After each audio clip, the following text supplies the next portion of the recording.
নমস্কার দর্শক বন্ধুরা, ঝুমার রান্নাঘরে আপনাদের সবাইকে স্বাগত। শেয়ার করছি ডাল আর সবজি দিয়ে ধোকার রেসিপি। এর জন্য মটর ডাল, আমি এখানে হাফ কাপের মতো মটর ডাল সারা রাত ভিজিয়ে রেখেছিলাম। বেশ 6-7 ঘন্টা ভিজিয়ে রাখতে হবে। তারপর ভালো করে জলটা ছেঁকে নিয়ে মিক্সার জারে পেস্ট তৈরি করে নেব। বন্ধুরা, এই রেসিপিটা থাকলে খিদে না থাকলেও এক থালা ভাত অনায়াসে খাওয়া হয়ে যাবে। এবার ডাল বাটাটা মিক্সিং বোলের মধ্যে নিয়ে ফেটিয়ে নিতে হবে। তো জল ছাড়া করলে সব থেকে ভালো হয়। আমি সামান্য জলের কয়েক ফোঁটা দিচ্ছি যাতে একটুখানি ফেটাতে সুবিধা হয়। তো চেষ্টা করবেন জল ছাড়া করতে। তো এর মধ্যে পরিমাণ মতো নুনটা দিয়ে দিলাম, আর সামান্য চিনি, আদা কুচি, কাঁচা লঙ্কা কুচি 1 চামচ করে দিয়ে দিলাম। আর খুব ভালো করে ফেটিয়ে নিতে হবে। সব কিছু মেশানোর আগে আমি ভালো করে একবার ফেটিয়ে নিয়েছিলাম। তো এবার যা ইচ্ছে মতো সবজি যা ঘরে থাকবে সেটা ছোট ছোট করে পাতলা পাতলা করে কেটে নিতে হবে। আমি এখানে একটা চিচিঙ্গা আর 2-3টে বরবটি ব্যবহার করব। খুব ছোট করে কেটে নিয়েছি, পাতলা করে। তো এর জায়গায় যে কোনো শাক কুচি কুচি করে, মূলো শাক, মূলো সব কিছু মেশানো যেতে পারে। তো প্রথমে কড়াইয়ে 1 কাপের মতো জল দিয়ে এটা ভাপিয়ে নেব 5 মিনিটের জন্য। আর ভালো করে ছেঁকে ছেঁকে জল থেকে তুলে নেব, আর এই জলটা পরে লাগবে। এবার স্ট্রেনারের মধ্যে রেখে ভালো করে চেপে চেপে জলটা বার করে নিচ্ছি। এটা কাঁচা অবস্থায় কিন্তু সবজিটা ব্যবহার করবেন না, কারণ সবজি থেকে অনেক জল ছাড়ে।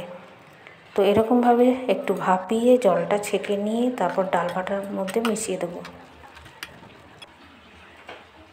এবার একটা যে কোনো পাত্রের মধ্যে জল গরম হতে দিয়ে একটা স্ট্রেনার রেখে একটা সুতির কাপড় রেখে দিলাম।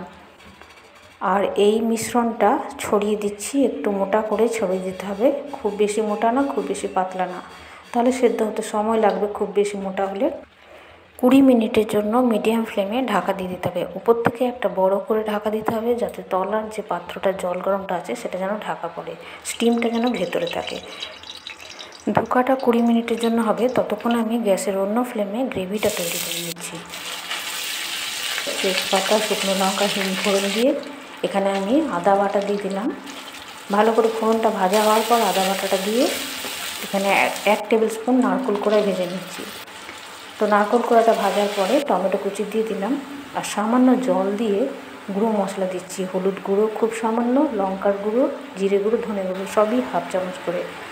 আর আমি এখানে একটা টিপস শেয়ার করব, যে তেলের মধ্যে মশলাটা কষানোর সময় যদি নুন আর চিনিটা দিয়ে দেওয়া হয় তাহলে রান্নার স্বাদটা অনেক গুণ বেড়ে যায়।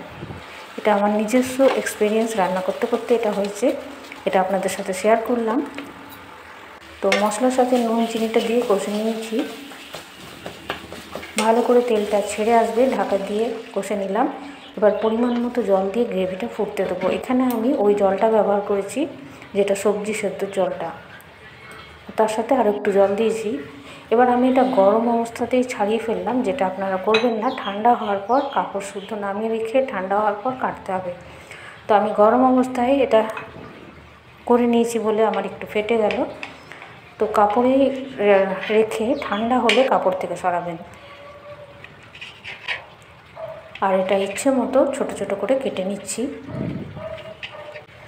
বন্ধুরা, আমি চ্যানেলে নতুন নতুন ভিডিও দেওয়ারই চেষ্টা করে থাকি। তার ভিডিওটা যদি ভালো লেগে থাকে প্লিজ আমার চ্যানেল সাবস্ক্রাইব করবেন, আর রান্নাটাকে লাইক এবং শেয়ার করতে ভুলবেন না।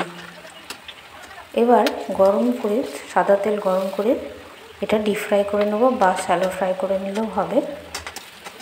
এইভাবে উল্টে পাল্টে ভেজে নিচ্ছি।